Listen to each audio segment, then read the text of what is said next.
குழந்தைக்கு நாளைக்கு மறுநாள் ஆபரேஷன் பண்ணிடுறது நல்லது. ஆல்ரெடி இப்ப நார்மலா தான் இருக்கு. ஆனா எப்ப வேணாலும் என்ன வேணாலும் நடக்கலாம்.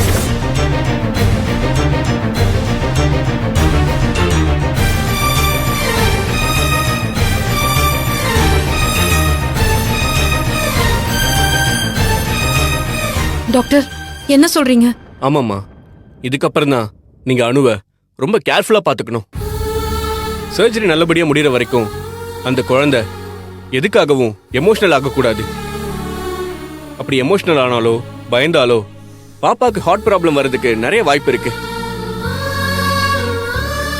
அப்புறம் ரொம்ப கிரிட்டிக்கலான ஸ்டேஜுக்கு போயிடும். என்ன டாக்டர் இப்படி சொல்றீங்க?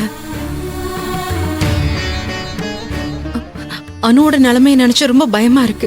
பதட்டப்படாதீங்க, எல்லாம் சர்ஜரி பண்ற வரைக்கும் தான். ஆபரேஷன் நல்லபடியா முடிஞ்சிருச்சுன்னா எந்த பிரச்சனையும் வராது. நாளை மறுநாளே ஆபரேஷன் வச்சுக்கலாம். நீங்க பணத்தை கட்டிடுங்க, நான் அதுக்கான ப்ரொசீஜர்ஸ்லாம் ஸ்டார்ட் பண்ணிடுறேன். Okay doctor. சரி, இந்தாங்க.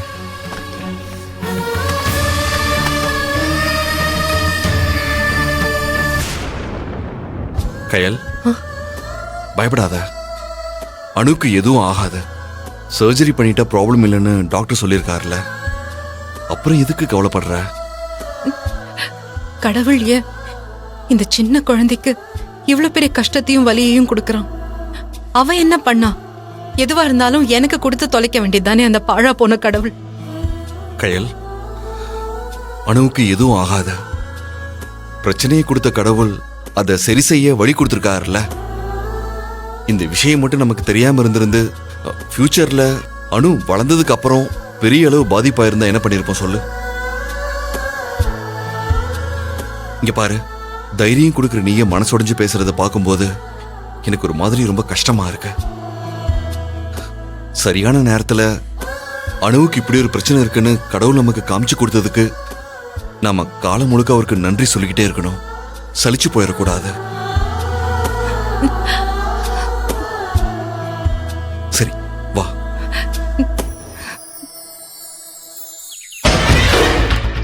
ஏய் ஷாலினி, ஷாலினி வெளியே வாடி. என்னமா இவங்களுக்கு எதுக்கு இங்க வந்து கத்திட்டு இருக்காங்க? ஆமா, நீ நான் கத்துவேன். உன்ன மாதிரி ஊமையா இருந்து ஊரை கெடுக்க சொல்றியா? இங்க பாருங்க, தேவையில்லாம இப்படி பேசிட்டு இருக்காதீங்க. எதுக்கு வந்தீங்க? ஆமா, இங்க இருக்கிறது பெரிய அரண்மனை, அப்படியே சுத்தி பார்த்துட்டு போலாம்னு வந்தேன். என்னன்னே சொல்லாம நீங்க இப்படி சத்தம் போட்டுட்டு இருந்தா என்ன அர்த்தம்? ஓ பொண்ணை வச்சு பண்ண முடியாது, ஏன் பொண்ணை வச்சு பண்ணலாம்னு திட்டம் போடுறீங்களா? இங்க பாருங்க, தேவையில்லாம பேசிட்டு இருக்காதீங்க. முதல்ல வெளிய போங்க. நான் வெளியே போகத்தான் போறேன். எங்கடி ஒளிச்சு வச்சிருக்கீங்க? ஷாலினி, அம்மா எதுக்குமா இப்ப கத்திட்டு இருக்கீங்க வந்து? நீ பண்ண வேலைக்கே கத்தாம என்னடி பண்ண சொல்ற? என்னைக்கு வீட்டை விட்டு ஓடி வந்தியோ அன்னைக்கே அந்த வீட்டுக்கு உனக்கு எந்த உரிமையும் இல்லைன்னு ஆயிடுச்சுல. அப்புறம் எந்த தைரியத்துல அந்த வீட்டுக்கு வந்த? அந்த வீட்டு வாசப்படியை கூட மிதிக்க உரிமை இல்லாத உனக்கு அந்த வீட்டு பணத்து மேலேயும் நகை மேலேயும் எங்கேந்திரி உரிமை வந்துச்சு?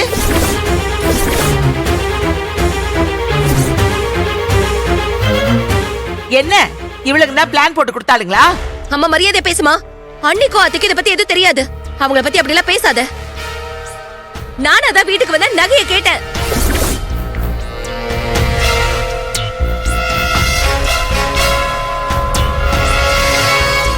ஏண்டி, நீ என்னமோ நான் சொன்ன பையனை கல்யாணம் பண்ணிக்கிட்டு சந்தோஷமா வாழற மாதிரி நகையெல்லாம் வாங்கிட்டு வந்திருக்க.